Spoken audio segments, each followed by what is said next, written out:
उसकी जानकारी दिल्ली के जन तक पहुंचे, इस बात को सामने रखते हुए आपने इस कार्यक्रम का आयोजन किया है। जब ये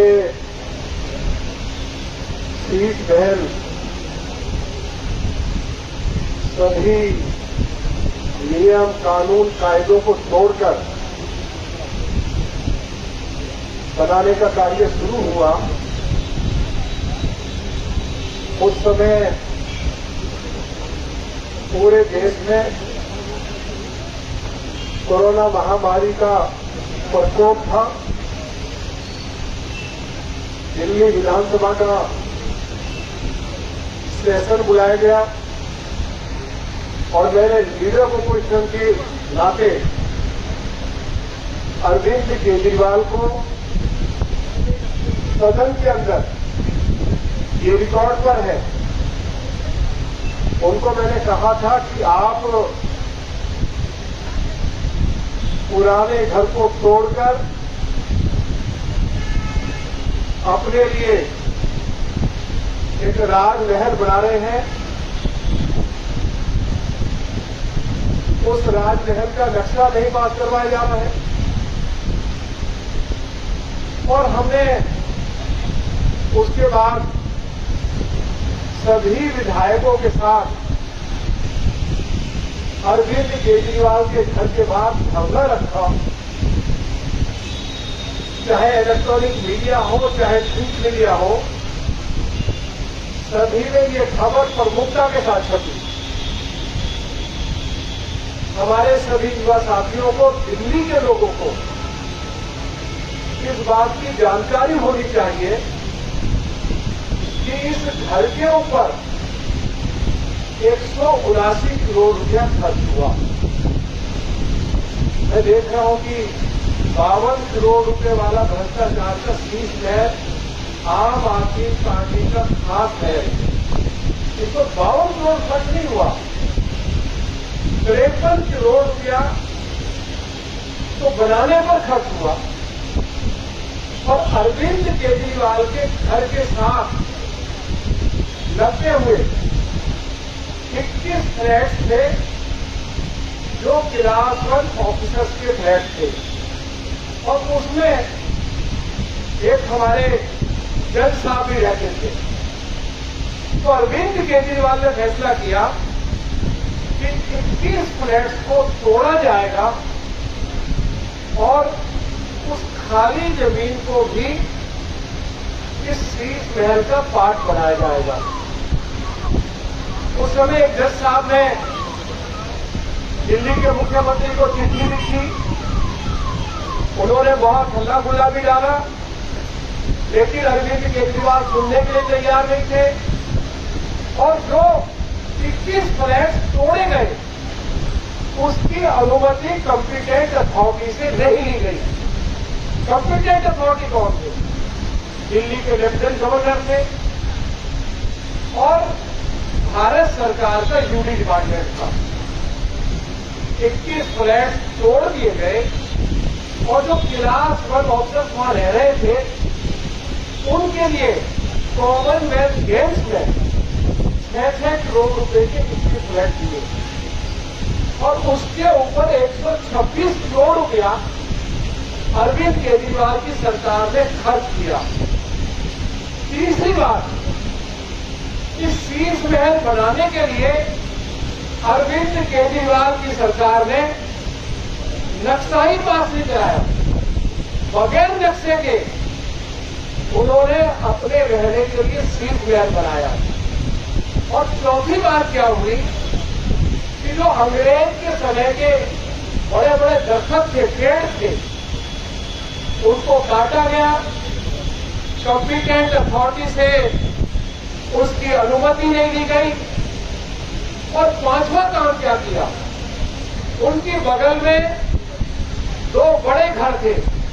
एक घर में दिल्ली के होम सेक्रेटरी रहते थे मिस्टर भल्ला और दूसरा घर था डीडीए के वाइस चेयरमैन था जिसमें मनीष गुप्ता जी रहते थे।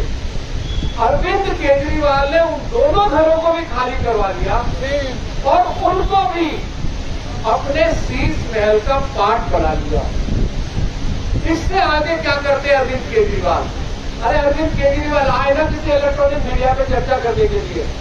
मैंने उनको विधानसभा में चुनौती दी थी कि आप जहां चाहे किसी गांव की चौपाल पर आ जाइए, प्लॉट प्लेस पे आ जाइए, जो कुछ आपने नियमों को तोड़कर अपने लिए जो शीश महल बनाया है, इस पर एक बार चर्चा हो जाए।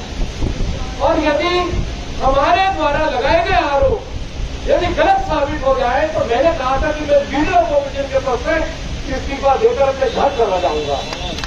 और इन्होंने क्या किया?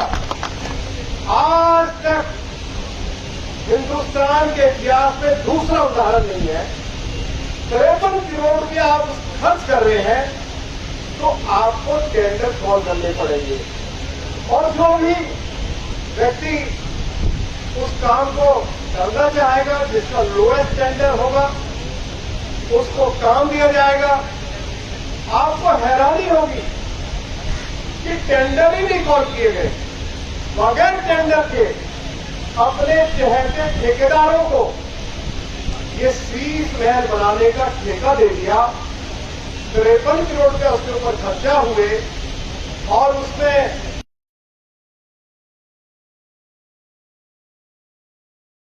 कहां का मार्बल लगा है, किस तरह के पर्दे लगे हैं, इटली से फर्नीचर आया है, उसकी जानकारी अनेकों बार हमारे दिल्ली प्रदेश भारतीय जनता पार्टी के अध्यक्ष आदरणीय वीरेंद्र सचदेवा जी दिल्ली के लोगों को उपलब्ध कराते रहे हैं।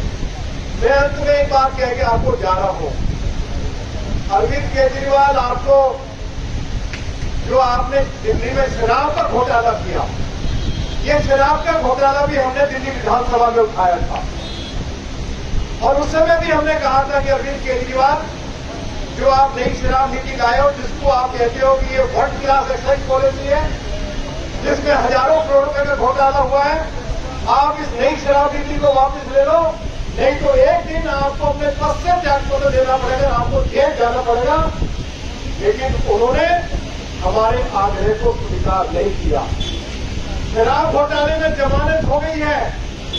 आज मैं युवा साथियों के बीच में कह के जा रहा हूं कि ये मामला जल्दी ही चार्जशीट कोर्ट में पेश होगी और अरविंद केजरीवाल इस घोटाले के मुख्य सरगना है, मुख्य साजिशकर्ता है। शराब घोटाले में तो उनको जमानत मिल गई है। दिल्ली की मुख्यमंत्री आतिशी को शर्म आनी चाहिए। उन्होंने इलेक्ट्रॉनिक मीडिया के सामने स्टेटमेंट दिया है कि अरविंद केजरीवाल को सुप्रीम कोर्ट ने बरी कर दिया। इसको लेकर भी मैं तमाम अपने युवा साथियों से, युवा मोर्चा के पदाधिकारियों से, युवा मोर्चा के प्रदेश के अध्यक्ष से मैं जरूर आग्रह करूंगा कि जो उन्होंने झूठ बोला है, इसका डटकर इसका जवाब दे।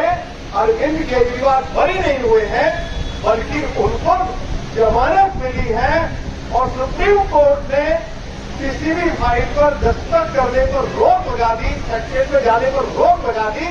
इसलिए उन्होंने अपने पद से त्याग पत्र दिया है। मैंने कहा कि उनको एक्साइज पॉलिसी में जो घोटाला हुआ उसमें जमानत मिल गई है। कोर्ट में जिस दिन यह मामला जाएगा, अरविंद केजरीवाल को जमानत नहीं मिलेगी। मैं ये ऐलान करके जा रहा हूं कि इतना बड़ा हिंदुस्तान का नहीं, दुनिया का इतना बड़ा घोटाला। अब मैंने 6-7 बातें आपको बताई। क्या ये संभव है कि दिल्ली के मुख्यमंत्री का राजमहल शीश महल, अरे यदि आपको बनाना भी है तो आप नक्शा पास कराएंगे या नहीं कराएंगे? नक्शा पास नहीं हुआ, टेंडर नहीं किए गए और जो पेड़ काटे गए कॉम्पिटेंट अथॉरिटी से परमिशन नहीं ली गई। 21 फ्लैट क्लास 1 ऑफिसर्स के तोड़ दिए गए और 53 करोड़ रुपया जो कंस्ट्रक्शन पे खर्चा हुआ और उसके साथ जो हमारे वरिष्ठ अधिकारियों के सरकारी जो घर थे, वाइस चेयरमैन डीडीए का, दिल्ली के secretary home, principal secretary home का वो घर भी अरविंद केजरीवाल ने अपने शीश महल में उसको गिरा लिया। तो आप मुझे बताइए क्या इतना बड़ा स्कैंडल, कितनी जबरदस्त नियमों की जो ताक पर रखा गया, कोई उदाहरण आपके सामने नहीं होगा। एक अच्छा मुद्दा आपने उठाया है, मैं उसके लिए बहुत बहुत दिल्ली प्रदेश भाजपा के युवा मोर्चा के अध्यक्ष आदरणीय श्री त्यागी जी को, प्रदेश के सभी पदाधिकारियों को और जिला के सभी सम्मानित हमारे जो मोर्चे के अध्यक्षगण है, इस कार्यक्रम के लिए, सफल आयोजन के लिए बहुत बहुत बधाई देना चाहता हूं। और अरविंद केजरीवाल की सरकार के खिलाफ जो आपने उनकी सरकार के भ्रष्टाचार के खिलाफ जो मुहिम छेड़ी है, उसमें रामवीर सिंह धूरी की जहां भी आपको आवश्यकता होगी, तन मन धन से मेरा आपको पूरा सहयोग मिलेगा। और ऐसी परिस्थिति 3-4 महीने के अंदर आप सभी को दिल्ली में बनानी होगी कि जब फरवरी के महीने में चुनाव हो